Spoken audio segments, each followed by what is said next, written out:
You're listening to the Full Court Press podcast, hosted by Drew Duncan. Don't you dare touch that dial.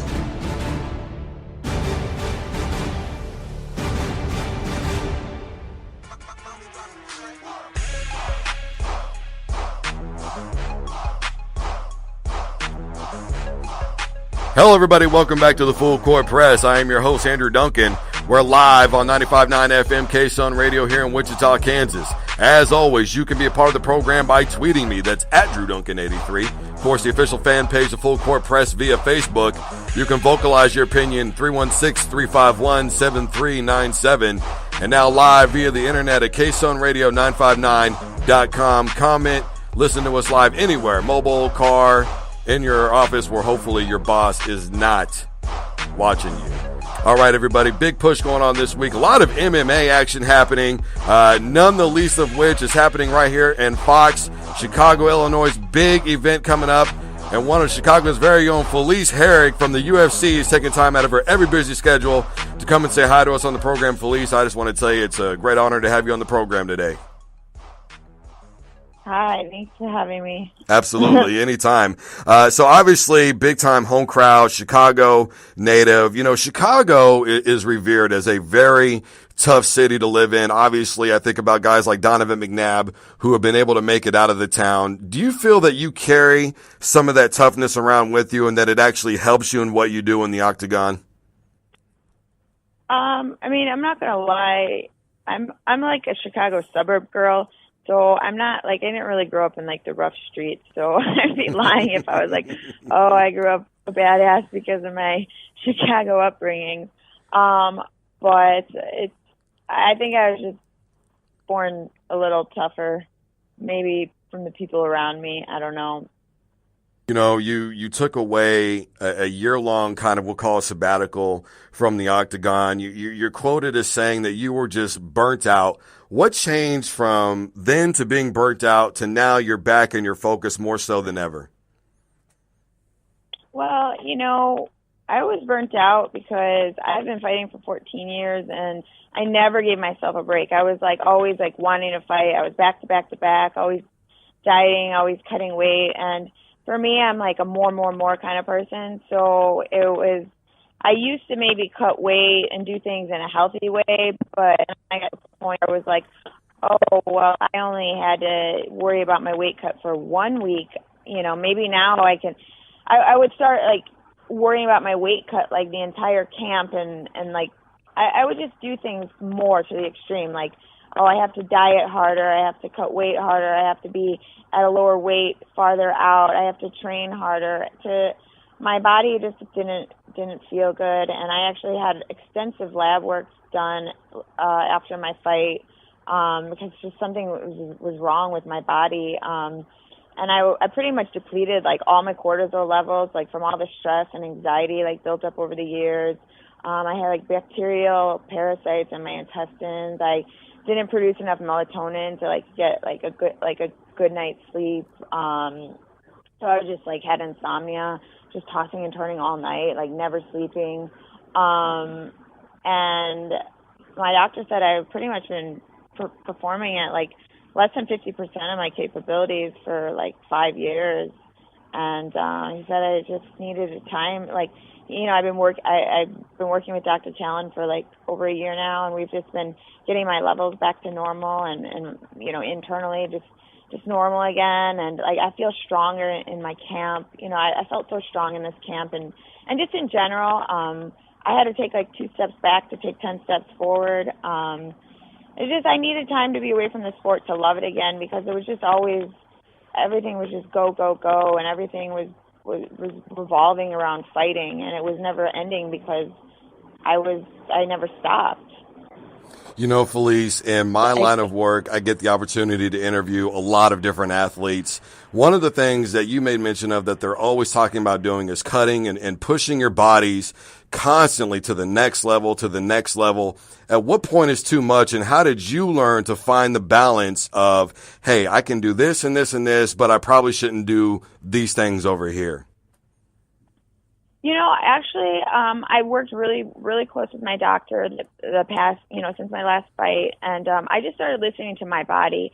I started saying, okay, well, I used to think I had to be miserable, and that meant I was doing everything right. And then now I started listening to my body and saying, okay, well, I don't feel good, which means something's wrong. So now, like, I kid you not, I've never carbo loaded ever. Like you would think, I probably unintentionally did it before I thought about, after weigh-ins and stuff, but I've never carbo loaded before a fight. And now even like before my workouts, like I have like glucose like before and after, and I make sure I'm refueling my body for like my next workout. Cause I used to be like, if I would train for a really long time, I would be super, super heavy. And I didn't realize, like, until my last fight where my body just completely went numb, and I felt like it was kind of an out-of-body experience to where I just wasn't me, like I couldn't do anything. I just noticed that something was wrong, and so now, like I said, in camp, I listen to my body very well, and if I'm hungry, I'm going to eat. I ate so well, like, this entire camp, and still was losing weight, as opposed to, I better not eat. I'm miserable. That means I'm doing something right. Now, if I'm miserable, I know I'm doing something wrong. And kind of on a lighter note, one of the great things, Felice, is outside of the octagon, you've enjoyed a fairly successful modeling career. How do you find the balance, and going back to balance, between being the quote unquote bombshell out of the octagon and then stepping into the ring and being the hard ass that you are? It's just my personality. It's not like I try to be anything that I'm not. And with being an athlete, your looks, I'm not saying like I focus on my looks, but when you're training at the gym all the time, my body is, I always maintain, a pretty, fit physique because of it. So it crosses over. And then I think just not having the stress of, like a fight camp, because when I'm in fight camp, I don't leave. So I don't have the opportunities to go travel for my sponsors or go do as many photo shoots, or, I don't have as many opportunities to do work outside of the cage.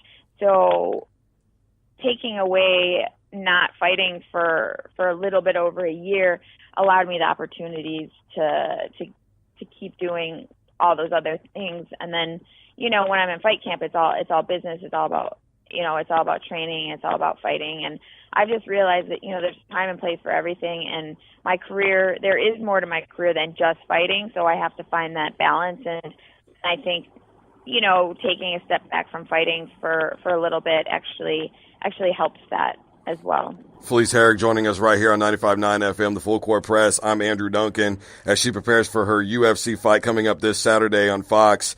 When you look at Kylan Curran, there's a lot of people that may say this is the old boxer versus the wrestler. I personally think that Kylan is actually very diverse and very balanced in her fighting skills. How do you plan to approach her? I don't really go in saying I have a set game plan. I feel I'm a very well-rounded fighter, and I'm willing to take the fight anywhere it needs to go, and I'm just going to impose my will. And there's a lot of people that feel that's the way to go. I think about in terms of football, people want to use the run game, and I'm sure in this being an Illinois native, to sort of impose their will. That kind of aggressive strategy we've seen work fairly well for you in the past. How do you find, again, the balance in knowing when to attack and sort of being able to back off and say, I'm going to let the fighter bring the fight to me? I think it's all about distance. It's all about experience. I've been in there a lot more than her. I am a lot more experienced, and I think that if I let her tire herself out and kind of, do things that aren't necessarily being effective, that's when I just have to capitalize on her mistakes. And I think I'm a smart enough fighter to be able to do that. And again, I've already worked on so much with my coaches over the past, 10, 12 weeks, and I'm just going to go out there and do what I've trained to do. And I don't really like to say this is what I'm going to do, this is what I'm not going to do. And I really don't like to expose my game plans, whether it's 2 months out or whether it's 2 days out. I just rather keep keep certain things to myself. I would actually concur with that as a former player myself. I always hated that when coach would go, well, we're going to do this. And like, why would you do that? I don't understand, bro. Felice, very good to have you on the program today. I really appreciate it. As if it's difficult to find you on social media, why don't you go ahead and tell everybody out there, all my listeners, where they can find you direct? Twitter is at Felice Herrig. Instagram is at Felice Herrig. And then I have my Facebook fan page. So everything is across the board. Just my name, FeliceHerrig.